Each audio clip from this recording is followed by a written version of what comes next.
Corporation పరిధిలో ఆస్తి పన్నులు, ఇంటి పన్ను బకాయిలు ఈ నెలాఖరులోగా మొత్తం చెల్లిస్తే కట్టాల్సిన వడ్డీలో 50% రాయితీని ప్రభుత్వం ప్రకటించిందని మున్సిపల్ కమిషనర్ పల్లి నలనయ్య తెలిపారు. అలాగే ఎవరైతే ఈ ఆస్తి పన్నును వడ్డీతో సహా చెల్లిస్తారో వారికి 50% వడ్డీ రాయితీని వచ్చే ఆర్థిక సంవత్సరానికి చెల్లించవలసిన పన్నులో సర్దుబాటు చేస్తామన్నారు. ఈ మేరకు ప్రభుత్వం ఉత్తర్వులు జారీ చేసిందన్నారు.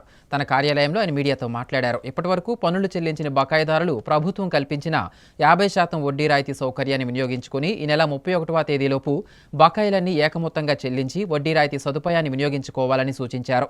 ఆస్తి పన్ను, ఖాళీ స్థలంలో పన్నులను చెల్లించి నగరపాలక సంస్థ అభివృద్ధికి సహకరించాలని కోరారు.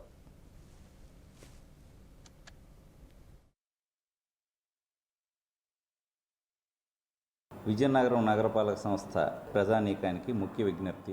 గొప్ప అద్భుతమైన అవకాశాన్ని మొండి బకాయిదారులందరికీ కూడా కల్పించింది. 2024-25 ఆర్థిక సంవత్సరం వరకు ఎవరైతే పన్ను బకాయిలు చెల్లించవలసి ఉందో, పన్ను బకాయిలు అంటే ఆస్తి పన్ను, ఖాళీ స్థలాల పన్ను బకాయిలు ఏవైతే ఉన్నాయో వాళ్ళందరూ కూడా ఏకమొత్తంగా ఒకేసారి చెల్లించిస్తే కట్టాల్సిన వడ్డీలో 50% రాయితీ ఇస్తుందన్నమాట. చాలా మంది మొండి బకాయిదారులు అందరూ పన్ను కట్టకుండా ఉన్న వాళ్ళు ఎందుకంటే అసలు కన్నా వడ్డీ ఎక్కువైపోయింది. ప్రభుత్వం ఇచ్చిన ఈ అవకాశాన్ని సద్వినియోగం చేసుకోవాలని కోరుకుంటున్నాను. అలాగే ఎవరైతే ఈ 31/3/2025 వరకు వడ్డీతో సహా కట్టేశారో ఈ సంవత్సరం వరకు వారందరికీ కూడా ఈ రాయితీ వర్తిస్తుంది. కానీ ఇప్పుడు నగదంటే ఏవి ఇవ్వడం జరగదు. వచ్చే సంవత్సరం వాళ్ళు చెల్లించాల్సిన ట్యాక్స్లో అది అడ్జస్ట్ చేయడం జరుగుతుంది. కాబట్టి ఈ అపరూపమైన అవకాశాన్ని ఇప్పటివరకు ఎవరైతే పన్ను బకాయిలు చెల్లించలేదు వారందరూ కూడా సద్వినియోగం చేసుకుని 50% వడ్డీ రాయితీని